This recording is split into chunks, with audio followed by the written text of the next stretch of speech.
Hi there. Today I will talk a little bit about the sparring in self-defense.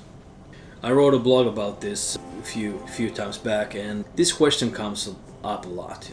There is firm believers that they cannot do sparring in self-defense because the techniques are so deadly. Alright, if you are making deadly techniques in self-defense, you might end up in a situation that the legal boundaries of your doings are also measured. If you cannot hear the sarcasm in my voice, it's still there. Now, sparring in self-defense is actually resistance training. If we think about sparring in self-defense as going to the MMA or kickboxing or boxing, it's an exercise. It's an exercise for self-defense, it's an exercise of reaction, it's an exercise of technique.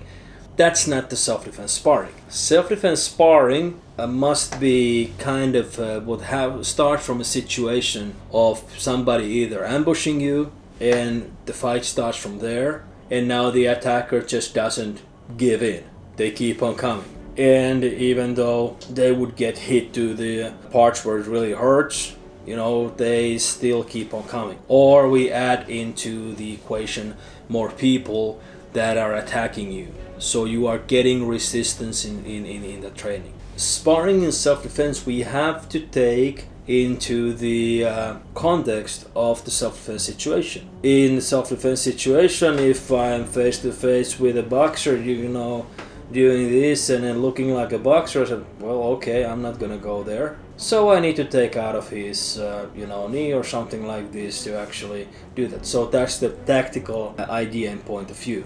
Not to box with the boxer, not to grapple with the grappler, or not to grapple with anybody because you don't want to get to the ground, or if you do get to the ground, just get up very quickly. But the sparring in self-defense is essential. If you do not do resistance training, you are just making choreography or some sort of motion movements. The movement training, the skill training in motions, that is important, because then in the situation where we're doing the resistance training and you are just reacting to the things, those skills come handy. If you don't have those, if you have only been punching like this, leaving your hands there all the time, that's what's going to happen in training. If you do not know how to actually work with your body, that's what's going to happen in training. So that's why the skill training is very important. But resistance training is also important. And now to put these together in your physical self-defense training, that's the key. Then there are some things that saying that, hey, we need protective gear and stuff like this. I'm sure, probably do. Well, you can look at some of our videos. We don't have a lot of protective gear. Some grappling gloves, shin protectors, maybe a mouth guard. And if you tell a Finnish person, put the headgear on this, and do I really have to? We do not get injured a lot. So there's some sense in that, training also.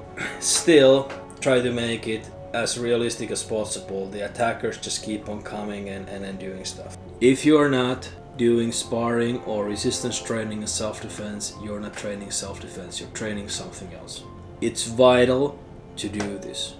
Because if you do not do this, you are not preparing yourself for real life encounters. In those encounters, you are getting a resistance, and you're getting resistance a lot. So, to build a skill set, you go to the KravMagaCoach.com.